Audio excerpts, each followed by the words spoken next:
It's Tuesday, June 24th, 2025. The time is 7:11 PM. I call this meeting to order. Councilmember Luck. Here. Pine. Here. Hendricks. Here. Oliver. Here. Richard. Here. Samuel. Here. Maskavera. Here. Next item is the Pledge of Allegiance.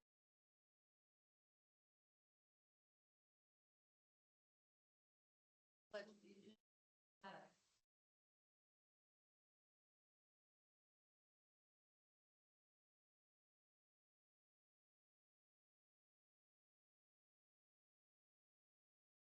Next item is the approval of the agenda. If you weren't sitting here, adding item 8 into the consent agenda, we're moving item 7, adding committee reports to item 10.2, and changing the town manager's report, staff report.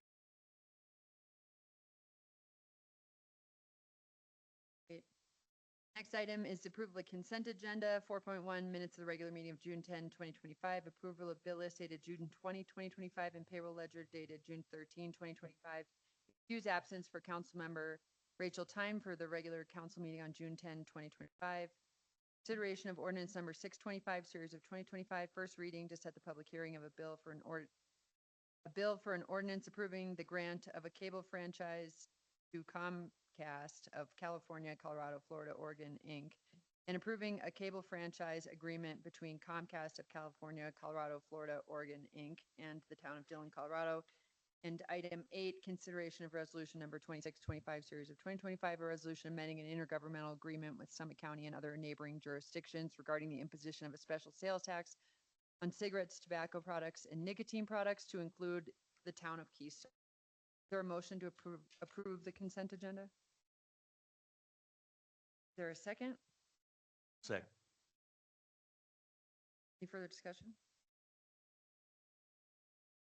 Paper, scissors? Oh. Who's going to take it? I kept quiet. Adrian just gets. Roll call.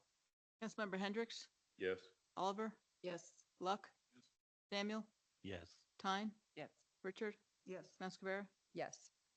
Next item is citizen comments. Citizens are asked to limit their comments to 3 minutes. Council will take comments into consideration, but will not make decisions at this time. Council will not engage in back and forth dialogue, but may respond to a speaker with brief factual information or refer the speaker to the town manager to arrange a meeting with appropriate staff member for discussion of the speaker's topic at an appropriate time. However, the council has no obligation to engage with the speaker by either foregoing methods or at all. Up first, we have Laura Johnson. If you would state your name and address for the record, then we'll start your 3-minute timer. My name is Laura Johnson, and my address is 334A Ensign Drive in Dillon, Colorado.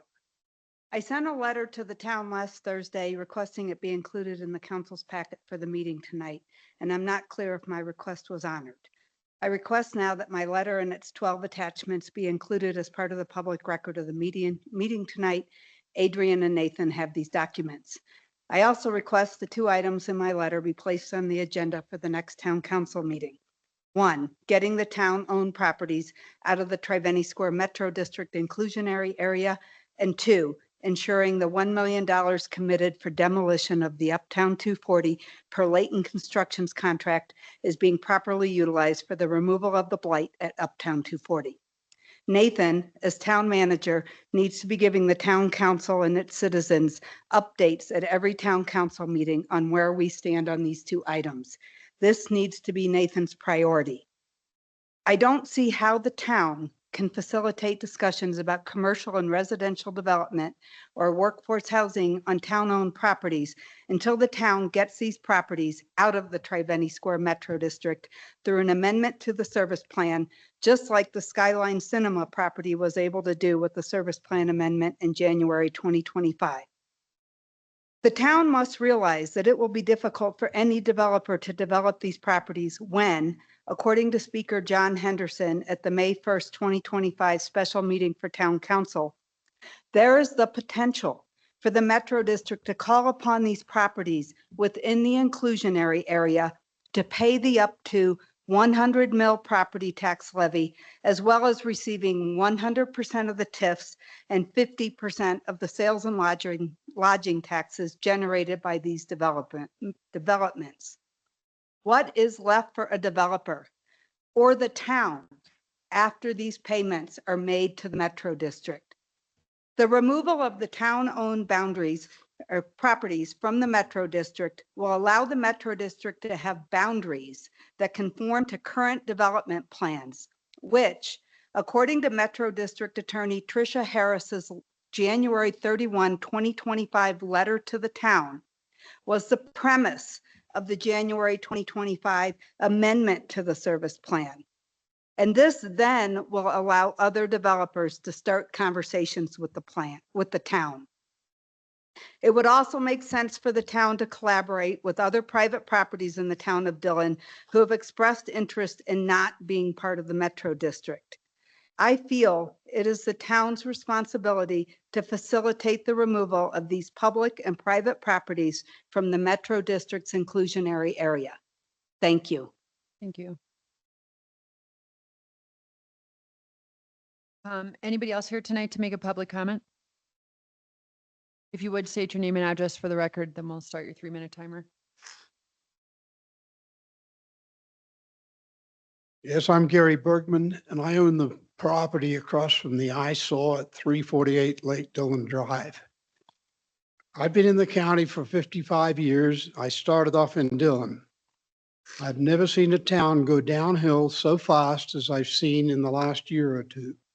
When I purchased my property, I had intentions of making some changes to that property when Jake came on the scene.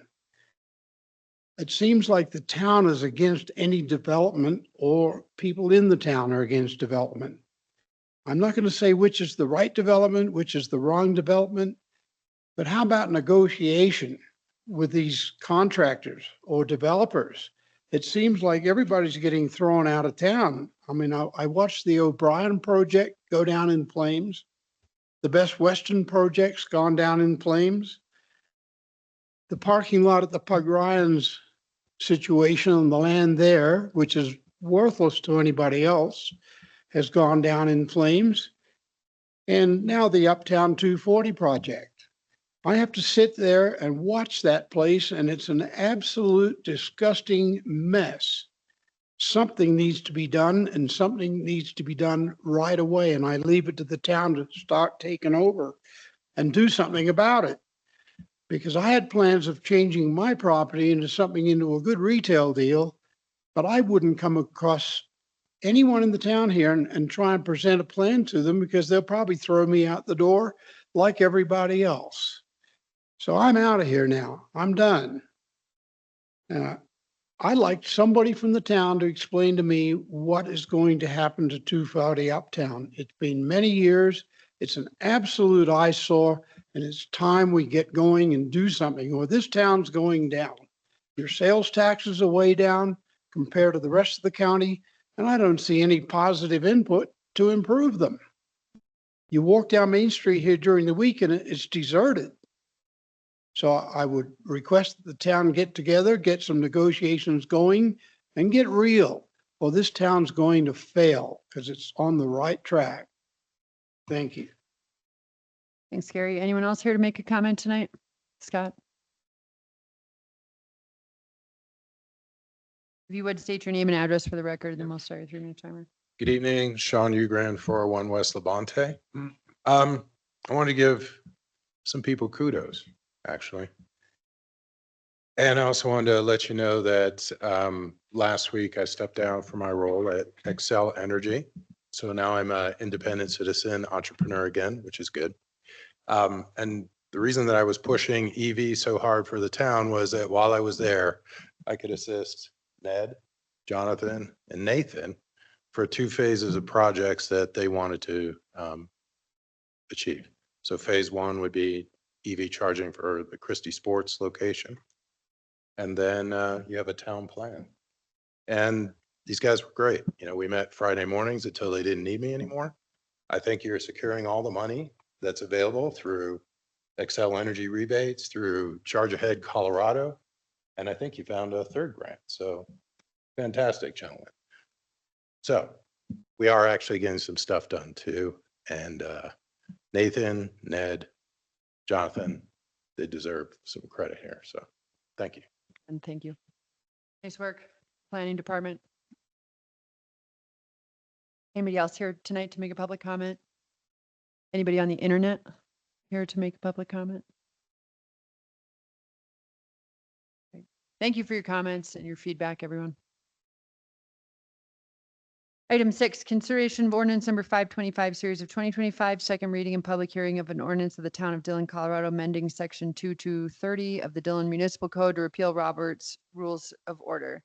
721, the public hearing's open. Thank you. Catherine, did you want to do a presentation on this at all, or just sort of state what we're doing, or? Sure, I can just give a little bit of feedback. The town has sort of I'll call it a hodgepodge, but there's multiple different rules of procedure in play, both in the charter and then in the town code, and then also adopted by resolution. And so we're going through a process just to kind of consolidate those. I think the Roberts Rules of Order was probably something adopted quite a long time ago, before having your own separate rules of procedure was more in vogue. And they just simply they aren't a good resource for councils anymore. There are other better resources out there.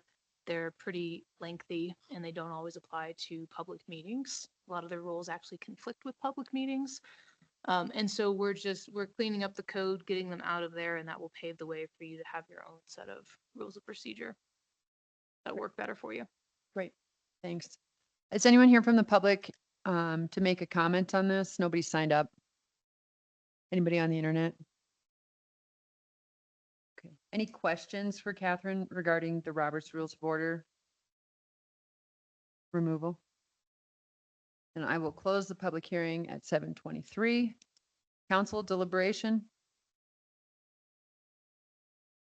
Anybody going to really miss them? No, no. I think we've operated in my time here perfectly well in sort of an informal, shadow of Robert's Rules situation, and that's all we need. It causes more problems to have them. Is there a motion to approve ordinance number 525, series of 2025? So moved. Is there a second? Second. Any further discussion? Roll call. Councilmember Samuel, Yes. Hendricks, Yes. Luck, Yes. Tyne, Yes. Oliver, Yes. Richard, Yes. Mascavera. Yes. Thank you for your work on that. Reminder, we have eliminated item 7. We've already done item 8. Item 9, future council agendas. I'll just toss this out to everyone. We've had a couple people sort of, both public comments, or the first two, both requesting updates on Uptown 240. Is that something we want to request from Nathan for like a regular, whether it's a monthly update or Yes. every meeting, once a month, first meeting of the month update? I think once a month, yes. Okay, so Mary Kay, will you write that down? And then in specifically including maybe on the next one, we get the sort of an outline of the $1 million and what's been paid out of that and the timeline. Just as much detail as possible. As much detail as possible. And then the second request was to have an item to remove town-owned property from the service district. The way John Henderson made it sound, did make it sound like we should be considering that. Catherine, is that something you think we should be taking action on right away, or is there? I don't necessarily think it's something you need to take action on right away. I mean, those metro districts aren't particularly active at the moment, and we have had this plan. We've just had a couple other executive sessions to do an executive session with the council on the metro districts in general. And you did have a lot of questions on the service plan and the inclusion areas. And I think it's important that the council get, the town attorney's opinion on that. We do work with special districts. We understand both of them. And then we can probably come back and have some public, education and components as well.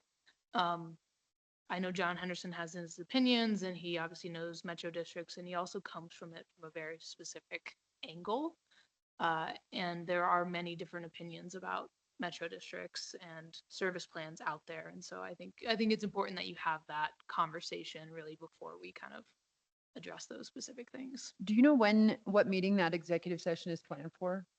So we had actually planned it for July 8th, but we are likely going to push that back to the second July meeting. Because we're gonna have some other stuff for your next July meeting that's not on this future agenda. So I'm not trying to push it back, but we're just also trying to get some of your more town business done.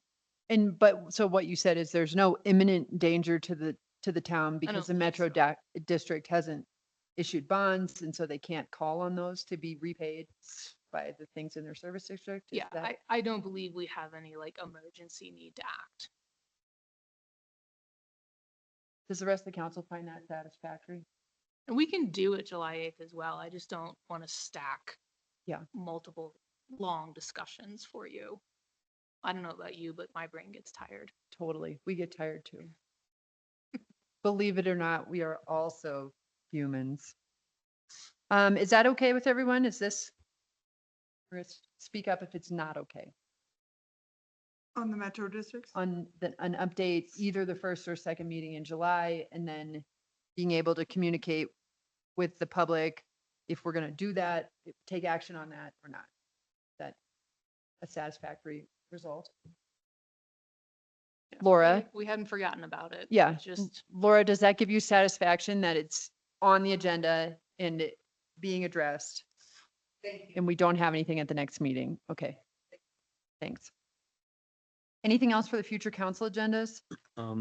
I have 3 items that, discussions with, community members, have brought to my attention. One is with EDAC, and maybe we could get that on a work session or a discussion of how to, move that forward. Rachel is currently, I believe, the only member on it. And I've got a list of 5 other people that are outstanding residents of the community, business, lawyers. I don't know if you want the names now, but No. they would like to be on it. It's expressed that maybe a group of 9 would be optimum. That gives us 6 of the 9. So I think that's would be a good topic. Second topic would be getting the phase 2 of the EV charging stations front and center. The grant money is time sensitive, and if we are going to move forward, let's decide whether we are or not. It sounds like we are.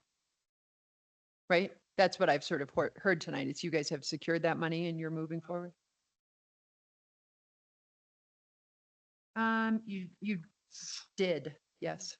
Okay, third item is the Levitt Music grants and discussion of 501c3s, whether that's appropriate or not. Being that the amphitheater, its finances are at times, not profitable, maybe this is a way to reduce the deficit. And there's some good ideas of where to take it, and maybe discussion is in order. So council does everyone open to another conversation about E EDAC? Well, I certainly would be, but I think we should move it down the road and really, if there are 5 citizens that you have talked to, who you think might be valuable to serve on EDAC, I think we ought to, get them identified. set up the, I'd be happy get to. the procedural things going, swear them in. One is Eddie O'Brien. Yeah. Another's David Ratner, who's a music attorney, a contract lawyer. Sorry, we don't need to discuss them right now. Okay, Is that something, Mary Kay, is EDAC officially debunked right now, or can we just put out a thing that says we're accepting letters of interest? Honestly, I'm not aware if it's debunked. That's, yeah, I'd say we have to go back and see how it was created and then what happened to it, but we can certainly, as needed, get a resolution to either reinstate it or appoint members to it. We can look into what kind of that step is to get it going again. Do we have enough time to do that? the next agenda? Because I mean, like, we don't need to keep talking about it. Sure. We just need to put it in place. Yeah, I mean, we don't have a lot of records, honestly. So we kind of have to rely on town staff to help us sort through that stuff. So I don't want to speak. But I imagine we can prioritize it for one of the next two meetings. Yeah. I did ask Nathan a while back for like, some information about it. Sent me something, I can send it. Okay. Sure what that was, but I guess, yeah, whatever we need to do like officially to get it restarted again. And Except orders. if we could do it at the next meeting. I mean, you've got some good quality people and it would allow us not to micromanage and to let some other people step up Right. to come up with good decisions instead of having the council have to deal with everything. Everyone else on board with this? And I just will add that you may want to also have a period to open up kind of interest to those Letters. beyond. It requires a letter, if I recall, just like for parks. Yeah. Yeah. So let us get our heads around what process has been done or what may already exist and then what our next steps are. But we can certainly move that forward. I don't think we necessarily need more discussion from the council on it. We can take that and bring whatever the next step is back to you. And Josh, going down your list, Ned's going to address the EV chargers in his Yes. update. And then for the Levitt discussion, the way I remember leaving that is we're not going to have it done in time for this season. Would And be then- next spring, but yeah. we need to be organized and take advantage of next spring. Is that different from the direction we gave staff at the last meeting? So Nathan had talked to me about that discussion from the last meeting, and we were planning to have a discussion at an upcoming meeting with council on the whole Great. 501c3 concept, so you can understand pros and cons and the reasons behind it. That would be great because Yeah. the pros and cons are what we need Yep. to know. Yeah, he had asked me initially for a memo, and I suggested that we just kind of have a conversation on it, but we can do whatever you want. Great. If I think as well, right, the legal vehicle is important, certainly. There might be advantages to it. But I'd also like to see what our competitors do. We're not the first group to look at the thing, right? So we've got, the usual folks in the. Ford neighborhood Amphitheater, et Or cetera. others outside of the Right. state of Colorado, our side, et cetera. But, well, there are a number in Colorado that already utilize this system. And that's what I would love to see. Right. So We if- just need to discuss and get it. Wait, but I guess what I'd like to see is just a list of, 10, 15, I don't know, like amphitheaters, number, Right. maybe indoor, et cetera, that how are they set up? And, I have- because I think it's important to know what the competition, is. I have a list. Then please run it by. Maybe Yeah. pass it on to Catherine. Yeah. Yeah. It'd be I'd good say- to see. I'd like to start with some basic information that. Absolutely. we can all And then food trucks. For future agendas, Yes. a conversation about how to get food trucks. Ordinance or whatever. I know you guys are working on it, but I didn't see it on future agendas in the summer. August 20, we're all the way through August 26th. Sounds like Ned's going to address that one Oh, okay, also. thank you. Nat. Okay, anything else for future agendas? I'd like to see more detailed staff reports. Cool. Going back to the old days. Yep. Rather than just a one sentence highlight. I'd rather see more of what's going on in town. Once upon a time, staff reports used to be like 6 pages long, and there was a council that said, we can't possibly read 6 pages, make them 1. And that's why they are the way they are. I agree. It'd be nice to have more information right up front. Everyone else, we want more detail in staff I report? don't know if it needs to be 6 pages, but yeah, more detail in a bulleted format would be wonderful because then we understand, what all is happening and we can answer public questions. It'd be very helpful. And what challenges you're having and however we Whatever can you help. want to communicate to us, I think that's a great thing. Man, having a challenges section would be great. So we know like sort of Yeah. what people are up against, like what's Hurdles. preventing progress on this. Other than council. Yeah, other than your bosses. Cool. Good feedback, everyone. Anything else for future agendas? Great. We'll do reports and comments. Mayor's update. I'm going to be out of town, going to help my father-in-law the first couple weeks of July with a knee replacement. So Josh is going to run the next meeting, so go easy on him.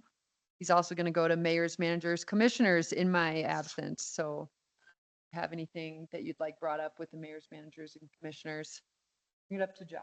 Okay. I won't be at the next meeting either. Oh, I'll be traveling back that day. Great. I don't know if I'll be back in time. sounds good. Any other council member comments or committee reports? We wanted to do one on the volunteer alley just quickly. So I lost my notes, but I'm just gonna wing it. We, in total, there were 6 shifts, so pre the event, set up the event, run the morning event, the afternoon volunteers, the Sunday volunteers, and cleanup. We had a total of 18 volunteers that contributed 42.5 hours of work. That's not counting Linda and I. That's the others. We did accomplish a lot out there. We ran into one snag with we didn't prep some of the furniture, needed additional prep before the paint will stick. So we are still going to continue. We have 10 more pieces of seating that will be completed. We've got volunteers to help complete those. Right now you can go look in the space and see what has happened. Public Works did an amazing job as well as far as setting us up for the volunteers. They removed old mulch, they fixed the fences, they trimmed the trees, they brought the flowers, et cetera, et cetera, et cetera. And so I just wanted to thank them and thank you to all the volunteers that we had. That's it. Thank you. Other council member comments or committee reports? Next item, we moved from the work session is staff reports. We actually had no staff reports. Staff. Let's put that out there. So we'll skip over Craig since he's not here. Jesse, is there anything you wanted to share with us? Yeah, absolutely. So as you know, we've been advertising the events and venue manager position. We made a decision and we decided to promote from within. So Chris Fossen has been promoted to the events and venue manager. Really excited to have him on board. He's done an incredible job over his time with us. We have now posted the events and rec supervisor position. So that is now open until July 11th for applicants. I would say our biggest challenge in our department right now is being understaffed. So if you're asking about challenges, it's been a rough start to the season, just getting everything going with 1.5 of us doing it all, but it's been amazing. It's such an incredible year. We have an incredible summer crew. I just want to shout out to them because they are so positive, hardworking. It's really fun to have a really great group of people down there this summer. We've already done 3 farmers markets. We have over 100 vendors at each market, thousands of attendees each Friday. It's been phenomenal, the attendance that we're seeing in the sales that our vendors are having. We've had 3 paid concerts already. We have 2 this upcoming weekend. We've had 2 rec events already. We have country western dancing is going on right now. We have another ecstatic dance tomorrow, which is our yoga series or our wellness Wednesday series. We've had 1 beer festival. And I just want to talk a little bit about yesterday, our first Monday of the year, our first free show of the year. It was really the perfect day in Dillon. I mean, there was T-ball going on in our new town park on our fields, 4, 5, 6-year-olds out there. Then they all headed down to the amphitheater and joined 3,000 other people at the amphitheater. It was a sold out crowd. We almost reached capacity. We never quite had to go one in and out, even though we had 3,800 people there. It was never all at once. So there was a really nice steady flow of people coming in, coming out, but we absolutely were over capacity as far as our number goes, just not at all at the same time. It was our second highest concessions revenue night ever at a free show last night. So I just want to say this really speaks to the proven success of the Mountain Music Mondays brand. And I'm really proud of where that's come just over the last couple of years. You couldn't walk 10 feet without seeing a Dillon local in there. Everybody in the community was down there. I hope you all were there. I don't know that I saw anyone, but I was so busy running around. So hopefully you were all there, but it was just incredible. A full concert at capacity, full locals, beautiful weather, great music. I mean, that's just exactly what I and my team are trying to do down there. So it's really exciting with what's been going on with farmers markets, events, and concerts already this summer. And we just hope to continue it. Thanks, Jesse. Mhm. Questions or comments for Jesse? Seemed louder than normal yesterday. Got a couple calls on that too. Okay. We do monitor it in real time at the sound booth and in the neighborhood. So I can go back and pull that data and ensure that it wasn't. But thank you for passing that along. Dan, did you care to share an update with us at all? It's left. Ned.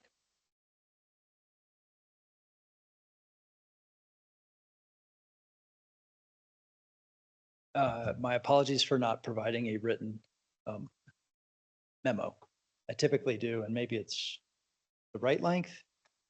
Is that the ones you want No, longer? Updates are great. I think we're talking about the You're first talking page of the items. Yeah. Okay. That- Yeah, my walkability one started to get a little long, and my wife could tell when it was the middle of the night and I was still working on it that I was into it and just didn't want to stop. So my apologies. I'll start with the EV charging. Thank you, Sean. We can't thank you enough. His support has been instrumental in actually kind of pushing us forward. We had been working on this with Excel for quite a while and kept hitting roadblocks. Then we tried to party with Summit County in general and get this location adjacent to our electronic sign, adjacent to Christie Sports, kind of on the map as a DCFC, a high-powered charging center for not only motorists on I-70, but locals as well. It'll be a place where Jessie will be able to pull in and get her car charged in 20 minutes. And I know she'll be excited about that. We do have some grant funding through the first round of funding. It's a rebate program through Xcel Energy that will help cover a majority of our infrastructure costs, including the equipment. We are having to build a parking lot. It's currently just gravel, so there are going to be some other costs. We have identified urban renewal to help us with this because we've cited this as a true economic driver potential for the town. And we keep hearing the need. So that's how we are going to fund the project up front and then get rebate funding. We are optimistic about some other grant funding we have submitted for, specifically the Colorado Energy Office. We submitted for, well, first backup over $400,000 in rebates from Xcel Energy so far in their first round of awards. So we're excited about that. Colorado Energy Office, I think we put in for 250,000. That was just closed recently, so we're probably a month out before we'll hear back on that. Highly competitive, as are the Xcel grants. We had a really nice project proposal for that location. I think it appealed to Xcel. So we are going to try what Josh referenced. Phase 2 will bring that Phase 2 program to you. I can plan on doing that next time if time allows. And we are going to submit for additional funding from Xcel for round 2 of their rebate program. We'll see how that goes. We have identified, I think, 14 sites around town. So the Christie Sports being one, and then 13 other ones around town. So we've tried to distribute it all around town and have identified, for the most part, public lands. We do have some identified, for instance, the Dillon Ridge Marketplace, who the majority property management team is Miller United, or some of you may recall, we used to call them Miller Real Estate. We are in early conversations with them. And in fact, Sean even reached out to them to see if we could play ball. And so we've made a little bit of headway with them, and we're going to try with some other private property owners as well that we think their clientele, their workers, however it may fit, it would really suit them well. So we'll continue that. So, and we will be seeking more funding, not only through Excel rebates, but whatever else we can. And I can report that we've gotten a little bit of help. We don't have in-house grant writing. John does the lion's share of that work. So thanks to him for getting us to where we are today. But with the company we've identified to help us with the installation at the, I hate to call it the Christie Sports site because it's not. And we'll have a naming survey I'll send around and you guys can, The digital sign TV folder. site. yeah, so let's, and we'll figure that out. And really, I'd love to figure out what, is it Charge Dillon or what? What are we going to call our launch of this program? It's, it's a big move and it's really worth, getting out there and spreading, and it really might draw people to our community. Just lost myself. Oh, you want to go to food trucks? Let's go there. Or Grant writing. Oh, okay, yes. The installer we've worked with for our EV charging site on the west entry is Win Marion, a reputable company. They do tons of work in this space and they have a grant writer and they are helping us. So John's already met with them and we're making lots of headway. So great news there. Food trucks. I've had a preliminary conversation with Catherine's coworker, Doug. And so we've teed that conversation up. I hope to circle back with him soon. We already have a mechanism to move it forward sooner than later. And that would be through a special use permit process. So we can do it.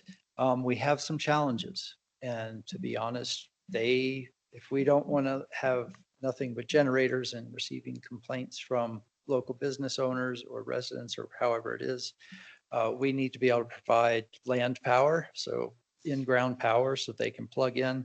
We're best set up for that around our farmers market area. So if you all want, we could explore trying to do that during the week and give it a go. Again, through a special use permit. I think another realm to try would be a town event that's on a already taxed event staff. So I don't know how we go there, but maybe there's something that could be, I don't know, early afternoons on a Friday or Monday that then goes to the mountain music. Or maybe there's something in Marina Park down near there or something that we could try to do that. We're exploring what else to do with a code amendment to make it easier, because not only are we talking food trucks, maybe we're talking trailers, maybe we're talking vending carts with dirty water hot dogs. I don't know. Like we could go for that. So Ice cream trucks, or the ice cream vendor that used to pedal into town. Do you remember? yeah. He used to have a bike ice cream vendor. So we could do, we could get those little, what are those dot things that they sell at the zoo? I don't remember, but kids like those. So I think there's ways we can do it, but we do need to do a code amendment to kind of make it easier for this to just happen. On private property, it can happen. It's not an issue. It's in the public realm where we kind of bump into things. We are checking with the health department to figure out exactly what criteria they have, because we do understand that you have to have a professional kitchen. You have to have a 3-compartment sink for all of your equipment and your utensils. There's certain requirements that they mandate, and we just don't want to cross that in any way with our code amendment that we will work on. But we can bring that forward to you. But if you all want to try to get something going, I'm happy to try to take the lead on working towards that and chatting with our events team to see if we could do something beyond, the middle of the day or something that blends right into an event. Other than that, we're busy. As you have that food truck conversation, there, we've always sort of conceptualized a food pontoon boat truck. And would there be a way to wrap that in, sort of into the same thing that you could sell ice cream off your pontoon boat and go up to a kayaker and sell them an ice cream bar in the middle of the lake? And I don't have the answer to that. That really gets into a different realm. Even though part of the lake is within the town limits, it's really truly DREC that we would have to go to for that, and the licensing, anything on the lake is licensed through them. So certainly we can be sure that we don't complicate that with any code provisions that we come up with, but we're truly working with the. Is there interest in a specific event that we work towards this summer? Do we want to kind of see how the code goes and then try an event after that? What do you guys envision? Any Saturday. I think any Saturday. Doesn't have to be necessarily tied to events, especially if you're up in the park. What we do, events gets brought in, public works gets brought into, we have insufficient bathrooms currently. So that's always something that's required to be part of, the food trucks. That's one of our inhibitors is we don't have public bathrooms around town very much. We have two bathroom stalls in town park here. So until we can get that Park Plaza realized with what we're now scoping is more than just 4 bathroom stalls. We're trying to get more over there if we can. So that work continues. But so there, we'll have to bring in portalettes and we'll have some trash cans and there are impacts no matter what or when. So So the porta potties that are already there for the farmer's market, do they count? I'd have to talk with our events I'm team. just I don't saying- know I'm if they, just saying, you don't have to answer. I'm saying, do those count? Can we do a lease with La Riva? Can we, for their bathrooms that are the old movie theater bathrooms and have a number of stalls? Are there ways to use what's available? That's all I'm asking. okay, those are good questions for me to look into and I sure will. Thank you. You're welcome. Thanks, Ned. You're welcome. Anything else for Ned? Great. Thank you. I will be sure to have a written bulleted memo next time. Good work on the EV charging stations. Up next is an executive session. I move to go into executive session pursuant to section CRS 24-64024B for a conference with the town attorney regarding council communications. Is there a second? Second. Any further discussion? Roll call. Yes. Yeah. Tyne? Yes. Hendricks? Yes. Samuel? Yes. Alber? Yes. Mascabera? Yes. Thanks for being here.